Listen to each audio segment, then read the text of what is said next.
views and opinions expressed in this program are those of the participants and do not necessarily reflect the views of Bronxnet or the program underwriters.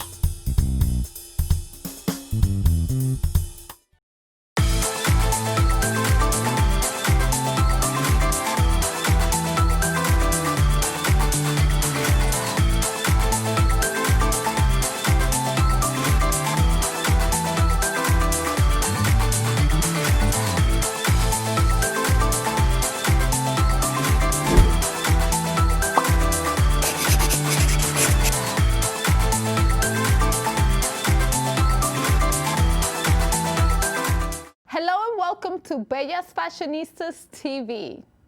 I am your host, Fleriser Bello. I am excited to announce that as of January 2020, Bronxnet Television, our media partner, will be our home. Please stay tuned as we will bring you weekly content. How excited. Ever wonder who is the author of my suits and blazers? In today's Bellas Fireside Chat, we welcome a talented Brooklyn-based fashion designer and CEO of EGAMI Collection, Reuel Matthew. Everyone, join me in welcoming Reuel. Reuel, thank you so much for joining us. Thanks for having me, Flurry. It's always a pleasure, you being a client of mine. I'm not a bella, but I am a fashionista. You are a Bellos Fashionistas, everyone. And I am so grateful for you that you have been able to dress me for so many occasions. And what better way to bring you to the studio so that you could tell us all about what you're doing. Right? It's very exciting to be here. Yeah, so really tell us about EGAMI Collection, correct? Talk to us about the birth of your collection. Okay. Well, we started off with me doing college fashion shows. I traveled a lot. I found a lot of amazing tailors overseas. That was the beginning of my collection. Amazing bespoke tailors that started doing work for us. And, I did a few fashion shows at Baruch College. I am an alumni of Baruch. Oh, CUNY, hello. Exactly. Special shout out to Baruch. They just featured us in their alumni magazine, so thank you for that. Started off doing fashion shows at Baruch with an organization called Women in Business. Oh, so, yes, I've heard of that. Yeah, and they have very similar missions to Bellas Fashionistas. They empower women by putting on fashion shows, showing the different suit styles that women can wear in the workplace. So with my skill set, it was a pleasure to kind of work with them and put on those shows. Now, this is interesting because you didn't go to school for fashion. You went to school to become a CPA because we all know that CUNY Baruch is very well known for business, not fashion. So tell us about how the transition from fashion, from CPA to fashion happened. So very good question. While I was studying accounting and taking those hard accounting courses, I needed an outlet. And one of the only outlets, Baruch is big on fashion shows. WIB has a major fashion show each year, huge fashion show in CUNY. CSA has the biggest fashion show in CUNY, their Caribbean annual fashion show. So there's a lot of creative outlets on campus. So I got involved with a few of those. Yeah, absolutely. So those watching, there are other creative outlets, even though it is a business school. I know Hunter College also has a very large fashion show as well. So I went to Hunter College, and I didn't know about Hunter College having a fashion show. So I really thought that it was mostly for FIT, which is a school of fashion, and it's really well known for that. So when you kind of like come out of FIT, it's kind of weird. Yeah, absolutely. And fast forward to today, we are dressing people in the community. That's probably the #1 source of the folks that we dress. Do weddings, doing special events, birthdays, things like that. But we also dress influencers like yourself. By the way, congrats for your 40 under 40 Yes, thank you. And for my 40 under 40, everyone, I wore a suit That's right. Tell me about That's that, right. which is a signature suit. Right. And it's, tell us about the style, because I'm sure that you're better than me in this. Right, absolutely. So it's interesting because I have a similar men's style of the suit Yes, that you I do. made for you. It's really nice, by the way, the blazer. Thank you, thank you. It was the same fabric, which is a velvety fabric, very soft. It's you know, it shines different than other fabrics. We did a satin lapel, similar to what we did for you. So it's interesting. When I started my women's collection, I wanted to kind of make styles that women don't typically get. You know, when you go into retail, like Bloomingdale's, Macy's, Barney's, you only see the same kind of suit and the same color suit.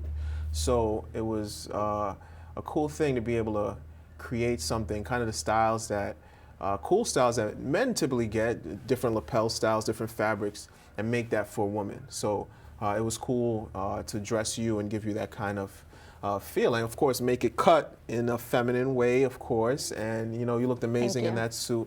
Thank you, So, thank yeah. you. So I know that it's very hard to find suits that really fit, Very that true. fits your whole physique, you know?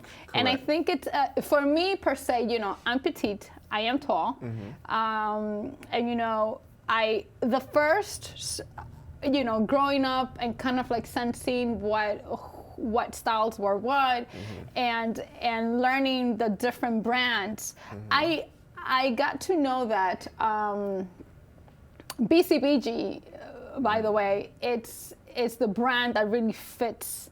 It fits who I am. It fits my size. Right, and you know, when I was able to connect with you, I said, "Oh my God, there is a red, there's a red suit that I really enjoy that I wore, and I wore it too. I know that it was for for Valentine's Day this year, and I wore that, and it just fit very fitted, and I love suits that fit like that because you know I'm small. Right. So you're petite. You want something that is form-fitting, that you know fits your body type. And by the way, you know, just you comparing my small company brand to a brand like BCBG, and in terms of the fit and the style, you know, I'm flattered by that. You know, I'm someone who started this myself. No investors, no sponsors. It's just me and a few tailors that work with me. So the fact that I can make something for you or some other influencers, you know, I think that's an amazing thing, and that they respect, you know, the work that we do. So tell us about, you do have a men's line, you do have a woman's line. Right. How did you, I know that you spoke about funding yourself, and I know that it can be very, very hard to kind of fund and start something. Right. But how do you have your clients? Like, how do you get your clients, right? I know that you used to work at corporate America. Very and true. I know that you did mentioned that you do, that some of those colleagues of yours, former colleagues, are actually your clients as well. So talk to us about that and where you get most of your clientele, aside from the influencers. And Very good question, and very good point. Yes, I was formerly at Ernst & Young for many years. You're certified CPA, by the way. I am certified as a CPA. Still am a CPA. Still do you know, business startups and things like that on the side. But yeah, after leaving the corporate field to start my own business, a lot of those people I work with were my initial clients. So you know, I dressed a few partners at Ernst & Young. I dressed a few managers there. A partner at PwC was a client of mine, and Nice. you know, a few other firms. But also, my father's a minister, so I dress some pastors. I have that network as well. You know, the clergy connection I have. So I dressed a few bishops. Bishop Gregory Ingram, he's one of the lead bishops of the AME Church. He's actually a client. He's someone who's on stage at the DNC with Hillary Clinton, good friends with Hillary. Whoa. He's a client, you know, so I'm grateful that I was able to build different networks that allowed me to have an initial base. But on top of that, just engaging people, doing events like fashion shows. People come out to the fashion shows. doing pop-ups. People come up to the pop-ups. And I've been to the pop-up. Yes, you And did. the pop-up is amazing. You were one of my biggest supporter in the last one. So yes, thank yes. you for and I coming. know that also the executive producer of, and also the executive director for Bronxnet also went That's to your right. pop-up, That's and right. he bought some outfits. Yes, there, yeah, he came. Michael. Big shout out to the executive producer of Bronxnet for coming and supporting us as well, all the way from the Bronx. So yeah, these events help me meet people and also network. Yeah. Sometimes stylists come to my events. Johnny Gill stylist came to one of my first events. I was able to do some work for him. Nice. Pleasure P's manager came to one of my fashion shows, so I was able to dress Pleasure P from Love and Hip Hop, and also the lead singer of Pretty Ricky from one of my events. Mm-hmm. They're also doing the Millennial Tour that's coming up, 2020 Millennial Tour, so shout out to that. And the list goes on. Models, people like yourself. So yeah, just events and networking. What other products do you make? I know that you also have a hat. Good question. Yeah. And I just started wearing hats. You just started wearing fedoras, okay? Yes, okay. yes, and I actually love the hats, everyone. The hats are so, so cute. Thank you, thank you. I know I started wearing these hats, right? They're really warm, they're wool, so, you know, great for the season. Right. And also handkerchiefs, so talk to us about those Exactly. items. Okay, well, I'm actually wearing a custom-made one that I made myself because, you know, I contract tailors, but I do make certain things myself with a sewing machine, like in my apartment. So certain things I make myself. The hats, I actually use a third-party vendor, and I buy just as many stylish hats as I can find in different sizes. And I have them on display at my pop-up so people can come in and buy the hats. I started wearing fedoras myself. It's been one of my signatures for you know, the last year or so. I just love fedoras. I think they're very stylish, and they add. Yeah, so those hats, wide brim hats, they're called fedoras. Okay, so, thank you. I didn't know that. Yeah, fedoras. Yeah. So you know, even my Instagram icon has me in a fedora. You know what I'm saying? So it brings people because people are like, you know what, I like your style. Let me try one on, and then a lot of people, it's their first time wearing the hats and things like that. So yeah, the hats, that's part of the brand now. As well as shirts, ties, you know, scarves, things like that. And you do make also bow ties, right? Yes, we do ties as well, yes. Now, talk to us about, because it's a process, it's not like any other fashion designer. Your pieces are custom made. They are custom, correct. And correct. you also, I remember that going into his pop-up shop, you had the books with the different linens that you use, and talk to us about that, because like, what is the process for someone to come in new into ordering or buying your suits and blazers, which I love. Right, got you. So you know, I'm an in-person tailor. My clients contact me, whether it's via Instagram or through referrals or just online. I have a form where people can reach out and you know, book me for any in-person tailoring. We take measurements. We use fabric books, so books of wool, you know, Super 120s, seersucker, linens, wools, velvets, whatever you can think of, we possibly have. And you have amazing colors as well. Yes, and that's like what you're wearing right now. Thank like you, that, those pants and those pleated lines, right? That's in style all the time. That's fantastic. Yes, exactly. So you know, we source from different places all over the world: Thailand, Hong Kong, Italy, just to get different fabrics. And you know, me as the creative director of this brand, I try to put together books that are stylish that I think my customers would appreciate. And you look very well like, yourself, Thank sir. you so much. Thank you so much. And you look amazing in my suit. So you're I'm not a great wearing ambassador. it today, but It's all right. It's all right. But yeah, like the pants I made for you and other things like that. So you know, just having a different variety, because you go to retail, you don't see color, you don't see patterns, you just see black suits, navy blue suits, gray suits. That's it. And there's so much more fabric options out there. You know, so yeah, one thing is having the books, meeting people in person. The other thing is I do pop-ups so that I can get the community involved. People who don't know about me, they can learn about me. They can come to my pop-ups. They may find something off the rack that I used in a previous fashion show, or something I made previously, or photo shoots that I have that are available for sale if it fits you. So if you don't want something custom, you may be able to get something at a discounted price. Do you have a pop-up right now? I know it's the holiday season, right? I did my last pop-up last month for the year. My next one is going to be next year, either January or February. I'm still working out the details. But I do have stores that let me use their places frequently. So once I have a decent amount of demand, I do another pop-up so people can come. And, you know, my showroom is in Brooklyn. Not everyone can make it out there. Sure. So I do pop-ups in Manhattan. I do them right over the bridge in Dumbo and other places like that. I may do one in Soho soon.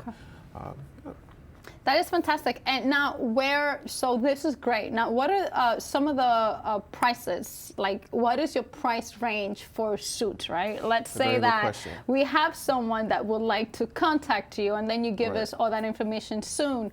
But how can they contact you? And how can people reach out to you?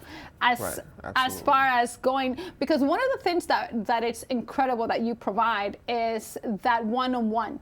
Absolutely. Right, that you're able to cater to go to their offices, to go to their house, right, if they may, or be able to have that one-on-one where you could be able to do the tailoring yourself, and then you send it off, and then you get it, right? Like, what is the time frame that someone could get your suit? Okay. Well, the first thing I'll address is the prices. For pricing, since I'm a custom tailor, it really depends on what you want, right? The prices can range as low as $300 to $400 for a suit to $2,000 for a suit, depending on the fabric, depending on the features, depending on the style, the cut. So all that stuff, it's a moving target depending on what the client wants, right?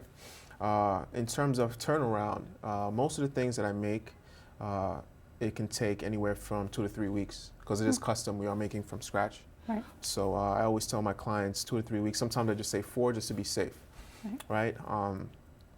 And it really all depends on what the client wants. But it's always good to have that first consultation, understand what the needs are, and what the time frame is, and then we can get to work and make things within that time frame. Now, where can they reach you? And we're going to look at this camera right here. Where can people reach you? How can people contact you?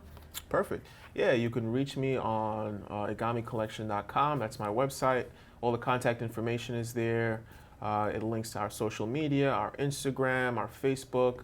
So EGAMIcollection.com, that is a central site where you can book our services, whether you need tailoring, whether you need us to style a music video or a film. We do films as well. You know, I dress a few people in Asian Mob and things like that, which is a movie. Or you can just find us on Instagram at EGAMI Collection. You can DM me just to let me know what you need, and we'll try to make an appointment. You know, one-on-one, figure out what you need, try to size you up and get things made. Reuel, thank you so much for joining us. Thanks for I am having very me, happy that you were able to make it. Yes, definitely. And stay tuned, everyone, because we have more things. Stay tuned, everyone, because we have more things coming forward, where not only is he going to dress me, but you'll see. You'll see. Thank you so much for joining us. Have a good one. Bye-bye. Have a good one. We built a media network for you. Bronxnet TV. Come learn in your new state-of-the-art studios at Lehman College. At Mercy College. And coming soon to the South Bronx in the Hub. Inspire with your stories, culture, history. Your Bronx on Bronxnet. Engage with us. Connect with us at your channels and at bronxnet.tv. Learn, engage, inspire. Bronxnet TV. From the Bronx to the world. Bronxnet. Hello and welcome to Bellas Fashionistas TV. I am your host, Fleriser Bello. In today's Bellas Fireside Chat, we welcome the Vice President of Hidden City, Veronica Romero. I'd like to say a special thanks to Hidden City for opening their doors to Bellas Fashionistas since our first season of Bellas Trailblazer series. They have been a strong support to the brand, including Alessa Group, Agora Photography, EGAMI Collection, and Bronxnet. I am extremely grateful to each and one of them. Join me in welcoming the Vice President of Hidden City, Veronica Romero. Veronica, thank you so much for joining us today. Thank you, Fleriser, for inviting me. It's a pleasure to be with you, like always. It is our honor to have you here join us. So, Veronica, tell me, what is Hidden City, right? Because there's Hidden City Loft and there's Hidden City Cafe. Correct. Well, the thing is that we started as a restaurant. So Hidden City is Hidden City Restaurant, Hidden City Catering, and Hidden City Venue. It kind of like evolved organically. But back in the year of 2000, my husband and I, we founded Hidden City Cafe, which was really hidden. So it was a serious challenge to fill out the entire restaurant, because it was a very big restaurant, 120 or 130 seats. Wow. And it was in a walk-in basement. That's why the name came from Hidden City, because it was difficult to find. But thanks to my education, I graduated from Baruch College in marketing. Yes, another Baruch College graduate, everyone. Yes, another Berkat. So it helped me tons, because it kind of put the ground of what I needed to do in terms to bring the restaurant to be visible, because it was not visible at all. So we started doing flyerings, calling people, like doing samples on the street. It was tough at the beginning, because we had to do it. Anyone that starts their own business knows that you have to do a lot of things yourself, not necessarily because you love it, but because you have to. But it's part of the beauty of the process, because then you get to meet a lot of people. You become humble in the process too, and you start appreciating a lot of things that you wouldn't have if it would have been in another way.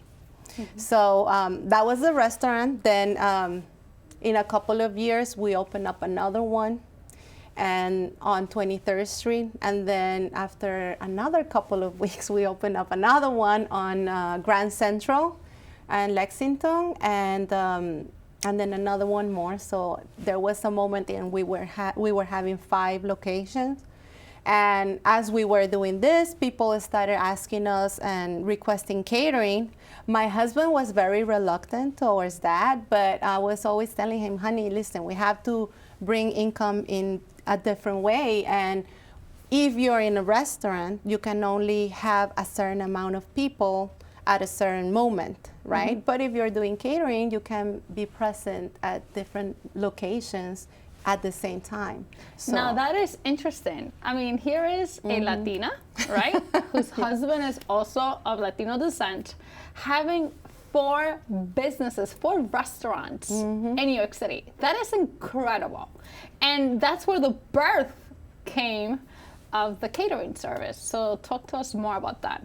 Correct. So my husband has a serious passion for food. He loves cooking, and he was working for other companies for many years. That's how he learned also how to do the catering and do the plating, the presentation, because it is a different business. Yes. It is not the same as just having a restaurant or a deli or a cafe. It is a completely different monster.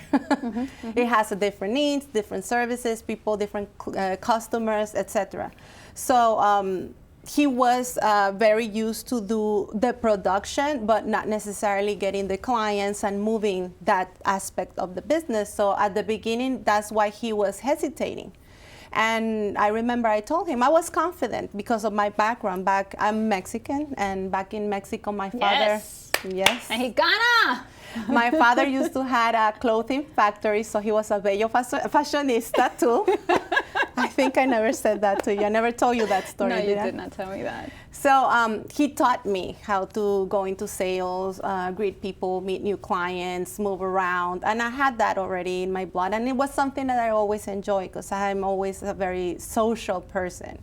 So I told him, listen, you have the ability, you can do this, you have the production, we have the restaurants, let's go ahead and do it. If I get you clients, will you back me up? And he was like, with a little bit of distrust, he said like, okay.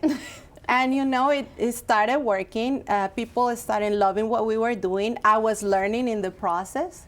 And like I told you, by being humble and meeting people, I would always ask questions. Whenever I didn't know how to do something, I will go ask my competitors. That is awesome, because now you went from the restaurant to the catering, how many cuisines is it that you serve? Now, I'm sure that you have Mexican food, right? Of course, that's one of my tops.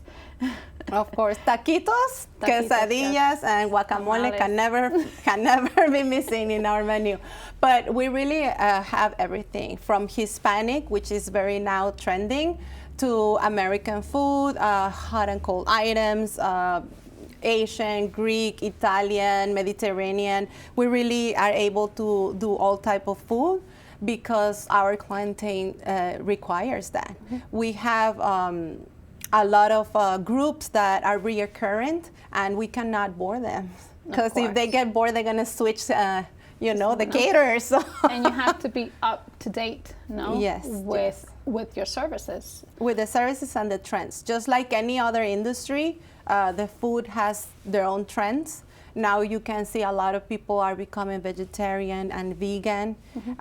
Definitely a lot much more conscious about what they consume. More organic? More organic. They want to know what is going inside their body. Yes. So you have to keep up with that.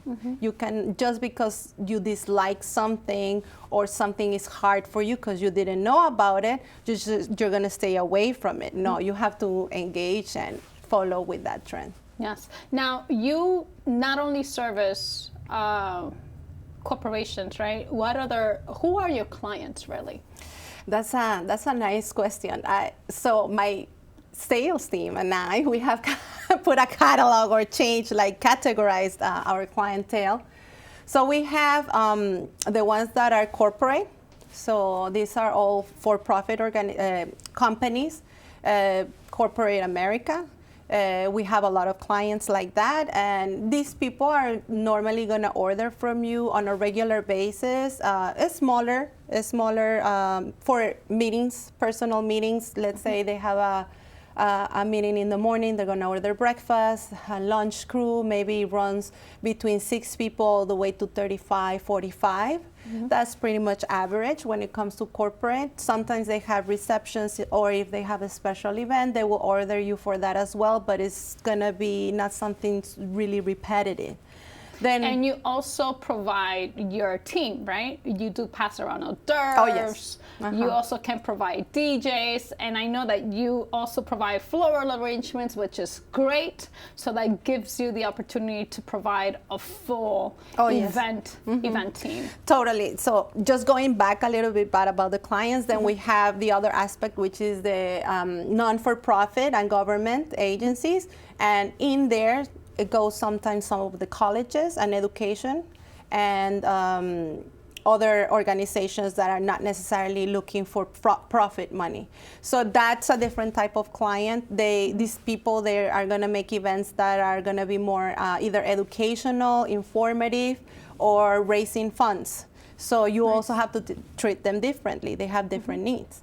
And because of that, like you said, we have also learned how to do all type of service. So if they're in a gala, for example, they're going to require multiple things that are not only the food. They're going to need the linen and color coordinated linen and candles and flower arrangements, and they're going to need service and someone that looks presentable, clean, and passing around the food and smiling, and everyone, so it's a different type of demand on services. We can provide with all that, even including now rental. We can get rental for people, chairs, tables, and That is amazing, because now you're becoming from a catering company because I also know other catering companies that have extended their services, because they always work intertwined with event planners and event production team. But that is amazing how you have been servicing for how many years now? It's gonna be 20 years. 20 years, and you have been based in the city, right? Yes. And it's incredible because not only are you based in the city, but you also are able to provide services to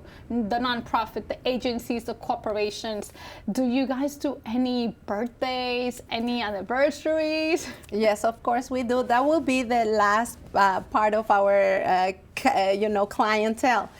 We have people that come and ask us a sweet 16, a baby shower or a baby name. There's a lot of people that are making now, parties just to pick up the name of the baby and things like that. Nice. So we have those clients, but those clients are going to be different. They're going to be most of the time one or twice a year.